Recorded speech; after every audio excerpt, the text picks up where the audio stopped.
partir de agora na Cultural FM. Caminhos da Inclusão. Cultural.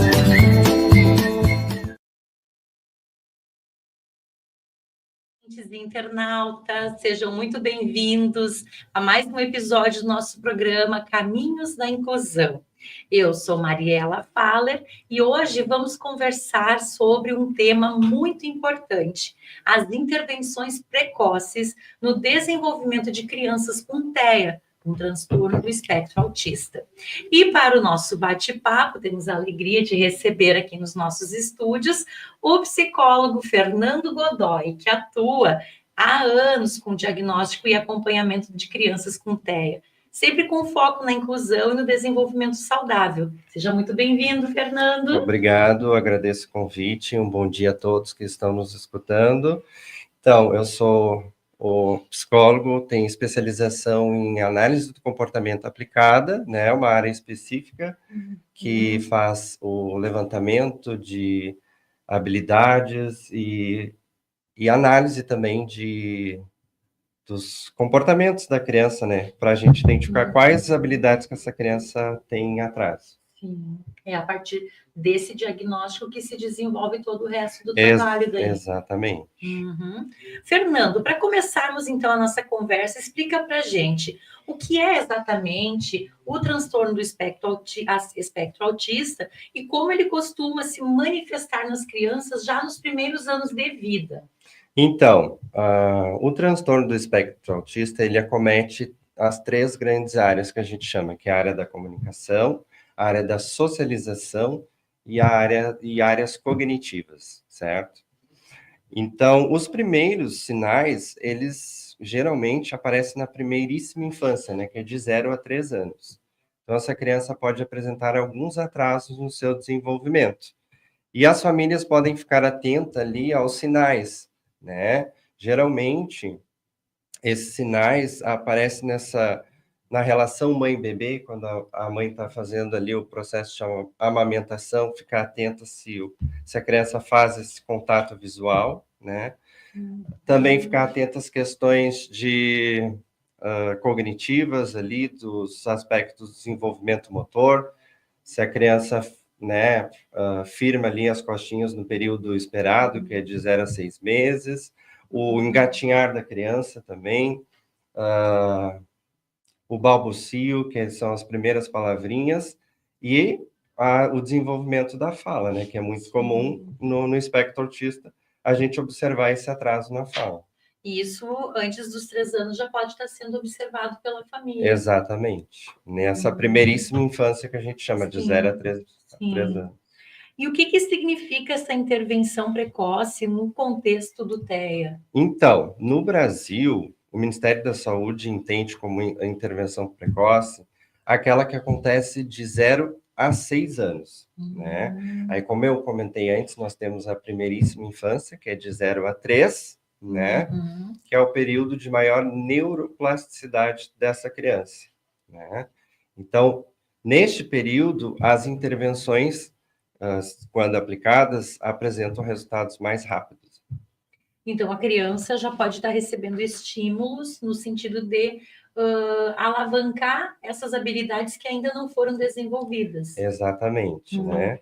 No espectro, a gente identifica, né? A gente usa instrumentos que são padronizados que nos dão um mapeamento do repertório comportamental dessa criança, né? Então, a gente consegue identificar quais áreas essa criança está em atraso, né? Então, por exemplo, se a criança apresenta atraso na fala, então a gente vai encaminhar essa criança para fazer os levantamentos com uma fonoaudióloga, né? Aí a fonoaudióloga pode solicitar alguns exames que são específicos, né, conhecido como exame Bera, para ver se a criança tem alguma questão de atraso ou na audição, para estar montando ali um plano de intervenção para o desenvolvimento dessa fala, da fala da criança, né? Então, um dos motivos de ser tão importante iniciar logo esse tratamento, esse acompanhamento, é justamente para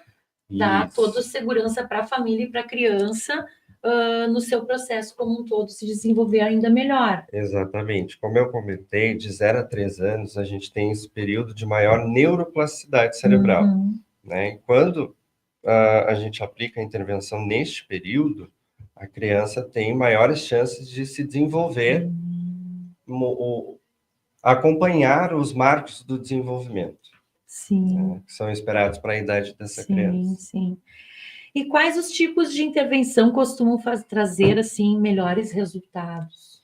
Então, as intervenções são realizadas geralmente por uma equipe multidisciplinar, que é composta por psicólogos, fonoaudiólogos, terapeutas ocupacionais e profissionais da área de educação. Tá? Essa equipe, então, faz ali, aplica os protocolos para verificar ali as áreas das habilidades que essa criança né, está em atraso, e a partir disso monta os planos de intervenção para desenvolver essas habilidades, né, que estão em atraso. Sim. E como que os pais podem perceber já os primeiros sinais? Você falava antes ali da amamentação, né, de firmar o corpo, né? Tem mais alguma dica assim que tu pudesse dar para a família ficar atenta, né? Além desses 2 exemplos que você já trouxe, mas de repente se tiver mais algum para nos trazer? Exatamente. Então, para a família é um processo um pouco doloroso, né? Porque a família passa por um processo de luto, mas não é o luto da morte, é o luto da idealização de um filho saudável, né? Porque todo pai quer que seu filho tenha um desenvolvimento adequado, esperado para a idade, para que não passe por nenhum tipo de preconceito, né? Que geralmente esse pensamento, ele acomete essas famílias. Então, a família, ela reluta, muitas vezes, em procurar ajuda por conta do estereótipo que nós temos na sociedade, né? Mas hoje em dia isso está mudando. Então, os pais precisam ficar atentos ao desenvolvimento da criança, né? Como eu comentei, a questão do contato visual. Se a criança evita muito o contato visual, já é um indício. Há questões sensoriais. Se essa criança tem dificuldade de cortar a unha, cortar o cabelo, né? Se ela apresenta um choro demasiado nessas situações, também é um sinal que a gente deve ficar atento, né? O andar na ponta dos pés também envolve questões sensoriais, né? Isso que a gente observa muito no espectro, essas questões sensoriais, né? Também a gente pode ficar atento às questões cognitivas, né? Que daí acomete questões que envolvem ali a área da fala, né? Se a criança já lá na primeira infância já apresenta esse atraso no balbucio, né? Naquelas primeiras palavrinhas, mamã, papá, mamá, né? Ficar atento em que fase essa criança desenvolveu essas primeiras palavrinhas, né? E procurar ajuda o mais rápido quanto. Outro aspecto bem assim que já me trouxeram como professora, né, chamaram bastante atenção, é que às vezes as crianças têm assim, elas ficam com uma fixação sobre determinado assunto, temática, né? Isso também pode já ser um sinal para poder ficar atento, ou então uma hipersensibilidade auditiva, ou algum movimento que é feito. Isso também a gente pode considerar como um sinal de observação. Também. Excelente a sua pergunta. Também.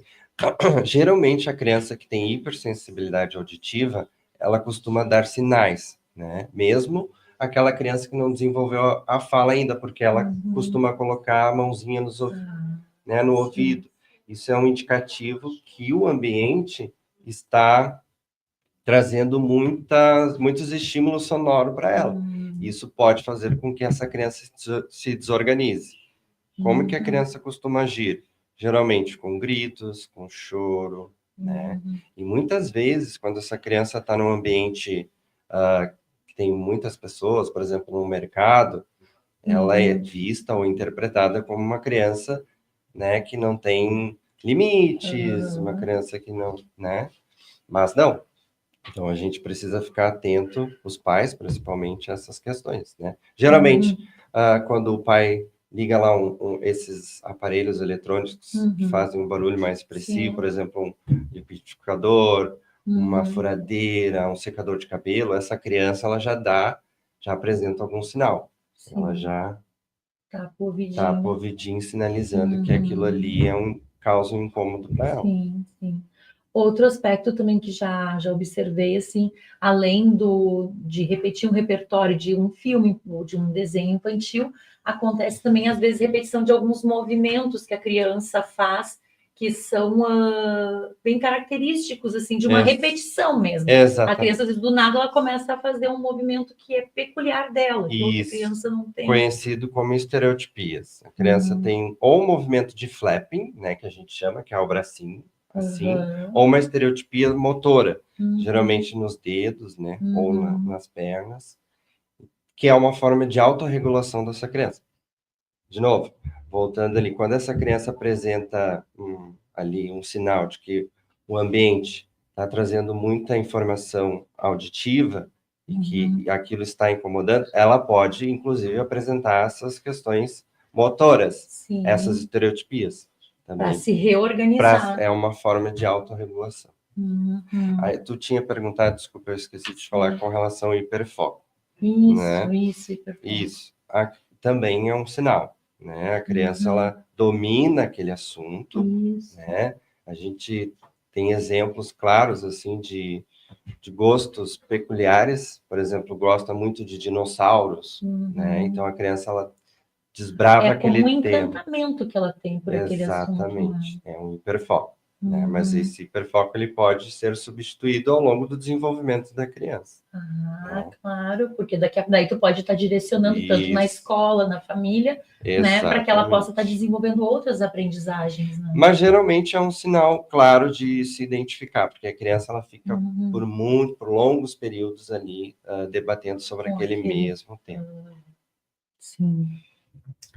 Pessoal, se alguém tiver alguma pergunta, algum comentário, compartilhe conosco aí pelo YouTube ou então pode enviar pelo nosso WhatsApp, tá? Vamos agora adiante. Muitas famílias, Fernando, ao receber, a gente já comentou sobre isso, né? Se sentem perdidas, sobrecarregadas, né? Quais são, na tua visão, assim, os principais desafios nesse início da jornada? Você trazia antes um pouquinho ali, já falando sobre esse luto, né? Esse luto de idealização do filho saudável, né? O que mais, assim, na tua visão, acarreta, assim, como um desafio nesse início, assim, da jornada, né? Então, os pais, geralmente, eles ficam um pouco perdidos, né? Sem direcionamento, né? Sem saber a quem recorrer, né? A que local buscar essa ajuda, né?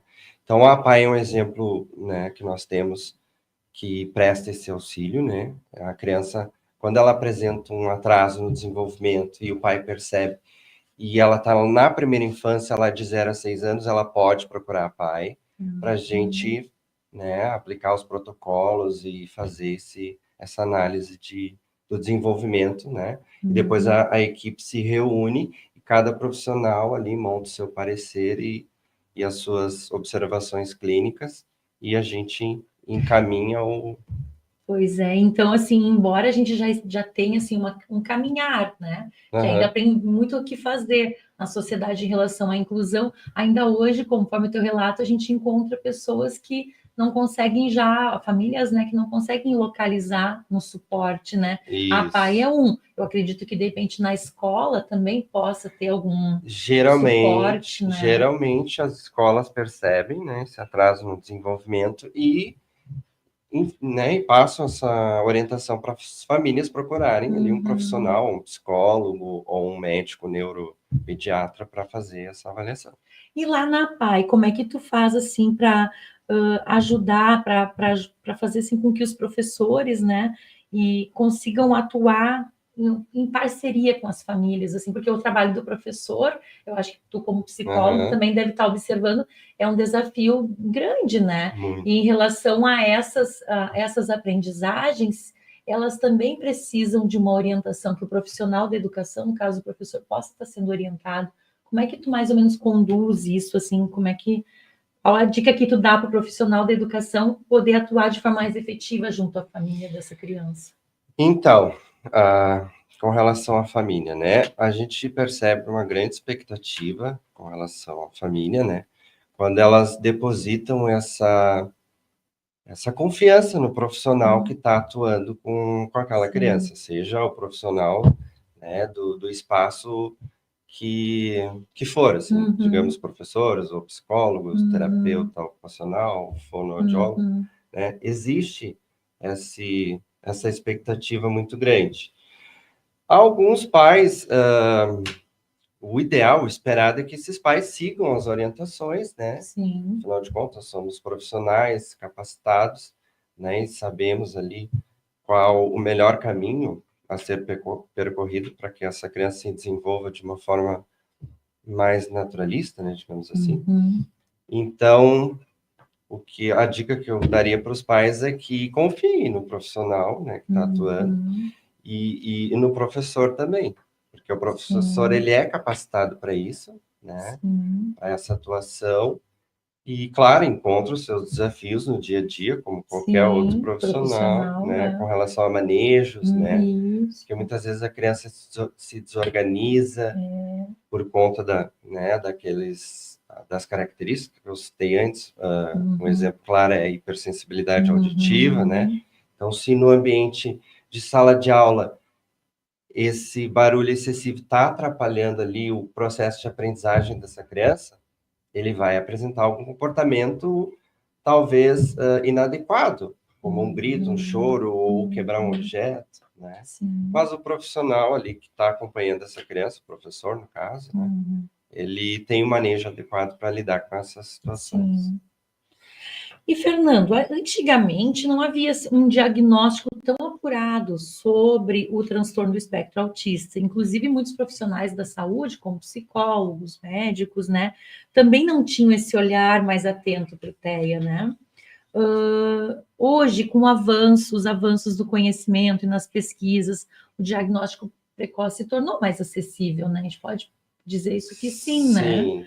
E com base na tua experiência, assim, tu saberia dizer mais ou menos qual seria o percentual estimado de pessoas com TEA aqui no nosso município, na área que tu atua, e especificamente quantas dessas pessoas recebem o acompanhamento na PAI de Passo de Torres? Então, com relação aos profissionais, hoje em dia nós temos profissionais capacitados para fazer essas avaliações, né?